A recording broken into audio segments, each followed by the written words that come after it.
ukwakira muri 90 twarose inzozi nziza ko tugiye kwambuka mu gitondo cya kare twari dusesekaye. C'est comme ça que j'ai décidé d'écrire ce livre-là, à savoir essayer, de mon point de vue, mais aussi après une recherche que j'ai faite, qu'est-ce que je comprenais comme les raisons qui ont expliqué le processus de reconstruction et aussi les principales étapes de ce processus de reconstruction. Dans cette narration, il y avait un élément particulier qui me tenait particulièrement à cœur, alors que mon premier livre c'était l'histoire du Rwanda de l'intérieur. Je sentais qu'il y avait une autre histoire qui était valide et qui était aussi un peu mon histoire. Et c'est l'histoire des réfugiés rwandais. Et donc, je dirais que mon livre a peut-être deux choses novatrices sur lesquelles personne n'a écrit vraiment. C'est d'une part l'histoire des réfugiés rwandais et de la formation du FPR 1. Et deuxièmement, les dilemmes, les conflits et finalement les solutions qui sont apparus au lendemain du génocide lors du gouvernement d'union nationale.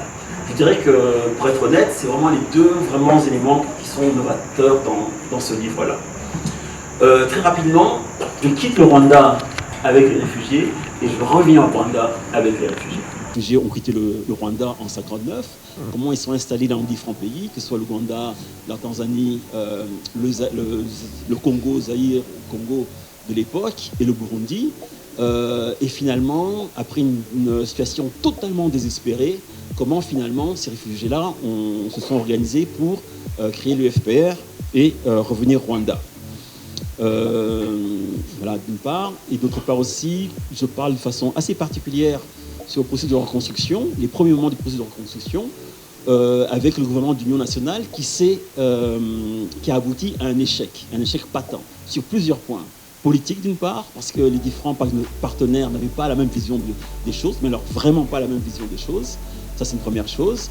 À cause de problèmes de sécurité aussi, parce qu'il y avait des problèmes de sécurité et les différents partenaires du gouvernement ne s'entendaient pas sur la façon de les régler. Et ensuite, un autre élément extrêmement important aussi, c'est la question de la probité publique. Le gouvernement d'union nationale est tombé en 1995 une fois pour des décisions politiques, mais ensuite, il a été pratiquement défait en 1999 avec ce que j'appelle moi la révolte des cadres, ça veut dire la révolte des cadres du FPR qui sont révoltés à l'époque. Il y a une chose que les plus jeunes ou alors les nouveaux arrivés ne se rendent pas compte quand on parle un peu du processus de reconstruction du Rwanda, c'est la différence entre le début et la fin.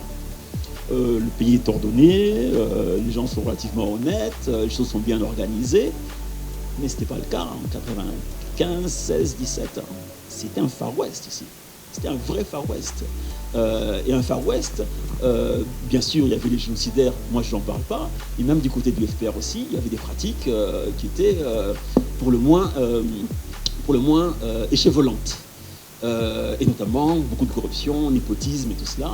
Et le Rwanda, à ce moment-là, est arrivé à ce qu'on appelle à une jonction politique en 97, 98, 99. Et cette jonction politique a été initiée par les cadres du FPR eux-mêmes, qui sont révoltés contre une partie de leur direction, qui était compromise dans ces pratiques-là.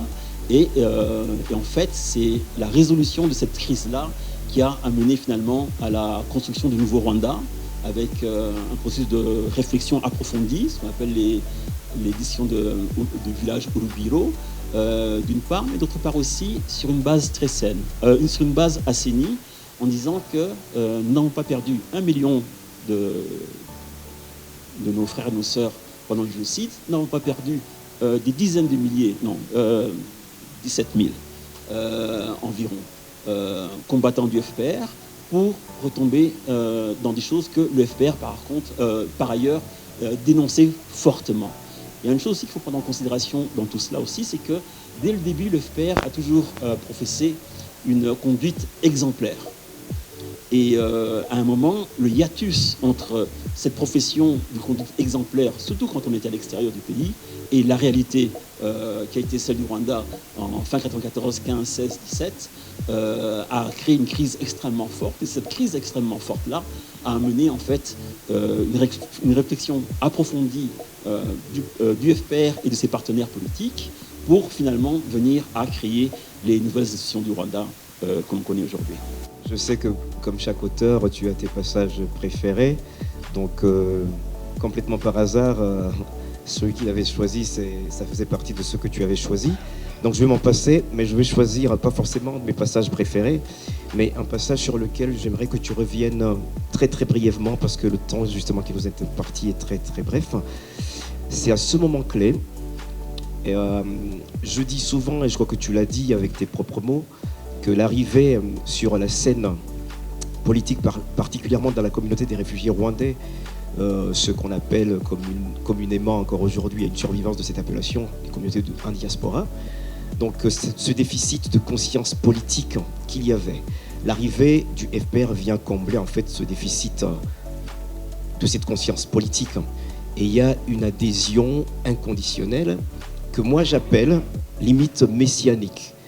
L'arrivée du FPR sur cette scène et tout ce que le FPR vient combler, ça a une dimension messianique à la fois sur le plan institutionnel comme mouvement, mais aussi sur le plan des individualités et particulièrement des figures, et particulièrement du binôme Louis Nguema et Kagame qui sont à la tête. Et j'aimerais revenir sur ce passage. Dans la matinée du 1er octobre 1990, environ 400 hommes entrèrent au Rwanda au poste frontière de Kagitumba. Dans les heures et les jours qui suivent, le reste des troupes arriva, accompagné de civils exaltés, cherchant à se faire enrôler. Les militaires avaient déserté la NRA en masse depuis différentes régions en Ouganda. Ils avaient amené avec eux un important matériel, des armes individuelles, de l'artillerie légère, des munitions, des véhicules. Un mois après le début de l'offensive, une grande partie de l'APR, Armée patriotique rwandaise, était repoussée en Ouganda. Une région de savane qu'elle connaissait mal contre un adversaire bien équipé. Les Rwandais de la NRA n'avaient jamais combattu ensemble, ce qui posa de graves problèmes d'organisation, mais aussi de leadership. Au deuxième jour de l'invasion, le 2 octobre 1990, le commandant Fred Nguema était abattu par un tir ennemi. Sa mort priva l'APR de commandement unifié. Les différentes unités se mirent à combattre chacune de son côté. 3 semaines plus tard, les 2 officiers qui avaient assumé le commandement après la mort de Nguema, les majors Bayingana et Bunyenyezi, se faisaient tuer dans les embuscades le même jour.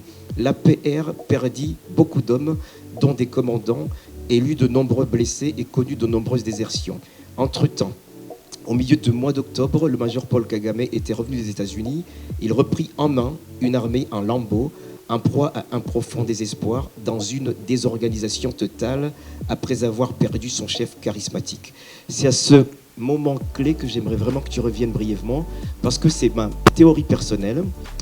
Ce que on célèbre de l'action, au risque de verser dans la propagande, je le dis et je l'assume, de l'action et du leadership de Kagame, déjà comme leader du FPR et comme leader politique et militaire, et comme président du Rwanda, est-ce que l'état dans lequel il trouve le FPR et l'APR politiquement et surtout militairement, et tu l'as si bien dit, en lambeaux, le fait qu'il passe brio avec ce test-là ne préfigurait pas dans une certaine mesure avec quel brio il allait passer le test du Rwanda de 1994 qui est encore plus en lambeaux que l'APR en 1990.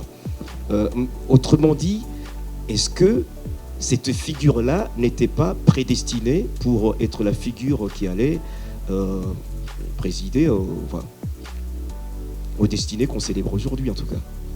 Je ne sais pas si la figure était prédestinée, mais je pense qu'elle a fait ses preuves au fur et à mesure.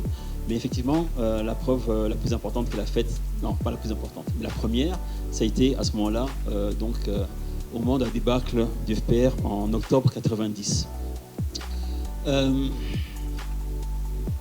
Il en parle quelquefois, hein, et j'ai eu aussi des témoignages des gens, et il arrive, et c'est vraiment le désarroi le plus total des gars qui étaient connus pour leur force de caractère et tout ça, étaient devenus complètement désorganisés, ils avaient peur, il y avait des bombes qui tombaient de partout, il y avait un désordre total, à Kagitumba par exemple, il ramassait même plus les blessés et tout. La première chose qu'il fait, il dit d'abord on ramasse les blessés, on fait un cycle B, on met un peu de l'ordre d'abord physiquement.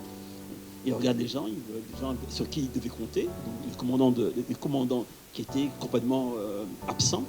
Et quand ils commencent à discuter, certains commandants disent mais est-ce qu'on ne peut pas demander pardon à Museveni et retourner en Ouganda pour un withdrawal stratégique, puis on revient quelques années après.